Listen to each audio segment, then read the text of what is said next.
Hello everyone, this is Linda. Happy you can be here with me. Today we're going to do some what I call my little scrap happy books, and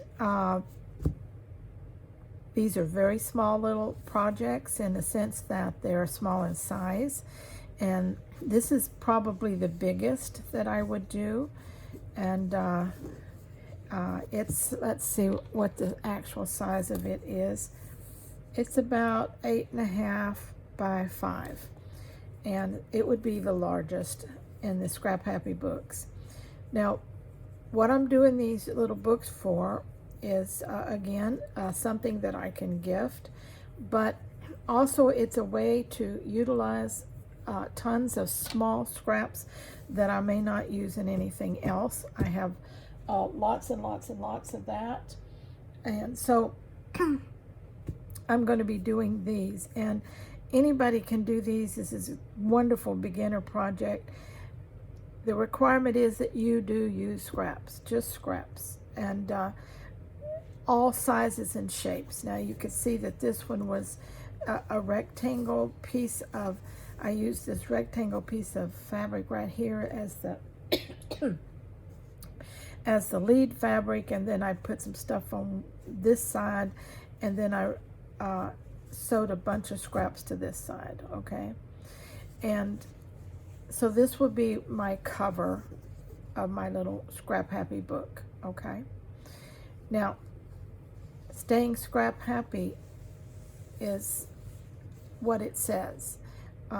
Using our scraps to create something that we can actually utilize, but get rid of all these scraps that are stacking up. So sometimes we collect them thinking we're going to do something with them, and then we don't, and we get tired looking at those piles of scraps, so we chunk them.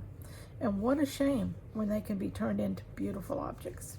Okay, now use all kinds of shapes in this. Use circles, squares, triangles, rectangles, whatever you use. Starting out, I'm talking about your pages. Start out with different shapes, and then see how that puts a book together. It looks so amazing when you finish one like that. For instance, this is a rectangle. This page started out as two large triangles of this gray fabric, and so that makes another beautiful page that I can put into my book, okay? So it doesn't have to be so perfect and laid out and just perfect shaped pages. No, use all kinds. The next I'm going to do a big circle, and then probably a square. So I'm doing a rectangle, a triangle, a circle, and a square. That helps me, without having to stress over it, change up my design and pattern for the book itself. Also, you don't have to square these things up like, okay, find the perfect center here and put it in a perfect center there. You don't have to do this. Move this over here. And then when you put this book together, you have different shapes of pages, and how they hang out over the edges and things just creates interest. So this kind of goes along with my stitch by stitch project. There we're making absolutely 4 by 4s, or approximately that size, and you could use that in making these little books. For instance, this is one that I made last week. If I wanted to, I could have made that the cover of this book. I could have just utilized it and sewed it to this background fabric and incorporated it into that. So that's one thing that we can do with those 4 by 4 stitch by stitch projects. The other thing is, look through your scraps, find some really odd shapes, okay? They don't have to be in the particular triangle, square, circle. They can be anything. All whoppy doodle shapes, and cut 2 alike. If you have one that's whoppy doodle, we'll cut you another one like it, so that you can make a back-to-back situation.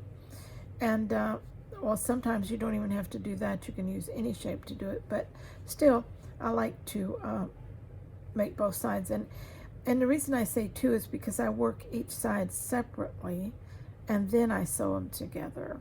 and you may do yours different, but that's how I do mine. I'm just loving this. This is the back side. It could be the front side. It just depends on which way I turn this, is which to which. Now, when we create the little books, for instance, this would go, like I said, a stitch. A friend is worth 1,000 stitches. Or wouldn't this be a nice gift to give to a friend?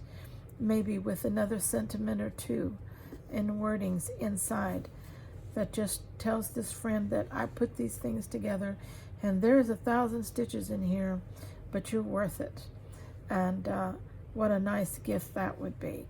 This is a great time of year to start your gifting projects for the rest of the year. And so you're not crammed in at the last moment trying to create something. Go ahead, pull out that tub of scraps. If you don't have like scraps, for instance, let me pull out a couple here. Let me show you. Hope you can see this. Whoops. This is a tub of scraps, all kinds of scraps, all shapes and sizes, okay?